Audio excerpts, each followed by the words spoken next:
Lankan community has a greater percentage of medical doctors in it than any other community in New Zealand. So thank you for what you've done for our health here in New Zealand. And these days I know this community is spread right across occupations, but with a very heavy concentration in the professions and of course in business.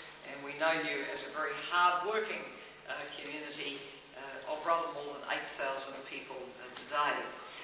Well, the Commonwealth Connection's still a fresh one. I met with your president, Rajapakse, at the Commonwealth Heads of Government meeting in Uganda. We had a dedicated meeting in a room apart from the full conference and a long discussion. I know we meet on the cricket field, and you are very worthy opponents in cricket, I know that. And I know Sri Lankan Kiwis, you will be torn. Who should I back when I'm watching at Eden Park? You know, so maybe you could put both flags up and down for that. We trade, especially milk powder. And I understand that New Zealand supplies 60% of Sri Lanka's milk powder. How about that? Sri Lanka is our 5th biggest market for milk powder in the whole world. So keep drinking that milk back home. And what do we buy from Sri Lanka? A lot of tea. And doesn't Sri Lanka make the best tea in the world? I know you believe that. We are a friend in time of need, and after the tsunami, which was very devastating to parts of Sri Lanka, we committed $10 million from our little country to go through the UN agencies and through the NGOs. And I know there was a fantastic response from this community in New Zealand as well. Both with people going to help and with money being raised.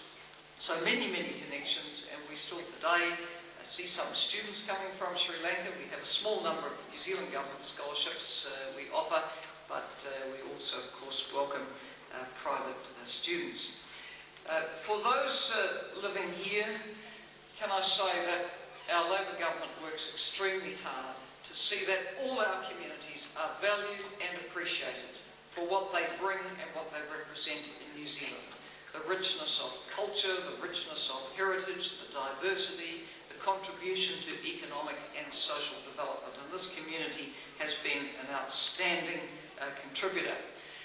One of the initiatives to support people who were new migrants and without necessarily good knowledge of the English language was to bring in language line to help people who are trying to use our services like the health service so they could be understood. And the language line offers both the Sinhalese language and Tamil language as free services there. And we do want to ensure that the services offered in New Zealand are as responsive as possible to the needs of each of our communities.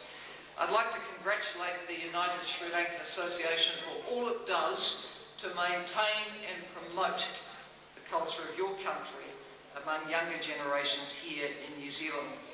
You hold cultural events where the beautiful dancing and performances can be celebrated. I know you have a radio program. You have food fairs. Sri Lankan food is beautiful food and very much liked by me. You work with your senior citizens, you have dance classes, and that's all important for maintaining that sense of identity for young Kiwi Sri Lankans, and we've got a good representation of them here today. I know at home in Sri Lanka things are very difficult at the moment with the breakdown of the peace process. There has been a lot of violence, a lot of terrorism just in recent times leading up to Independence Day. Appalling bombings with many lives lost at the Colombo train station, at a zoo on the outskirts of Colombo there was an attack, on a passenger bus in a central province, on a school bus killing children.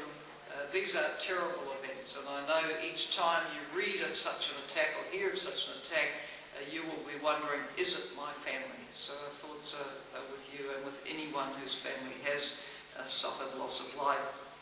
Our government continues to call for a return to dialogue. We are a country which believes in the end we have to, through dialogue, solve problems. generally military solutions don't solve problems in a long-term, enduring way. We have to get our communities working together to solve the problems long-term.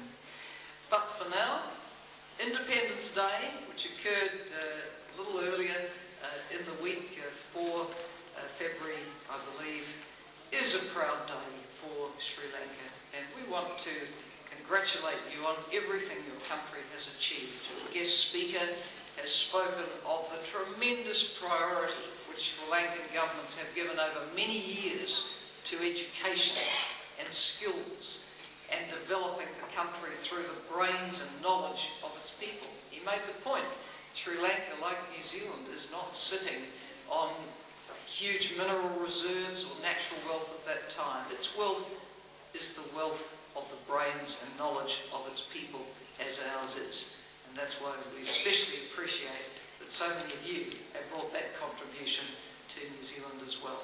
So a happy Independence Day. If I slip away a little before the end, please forgive me. I have one or two other things to do as Prime Minister today, but I wanted to be here to greet you on the 60th anniversary and to wish the Sri Lankan community here in New Zealand all the best. Thank you very much.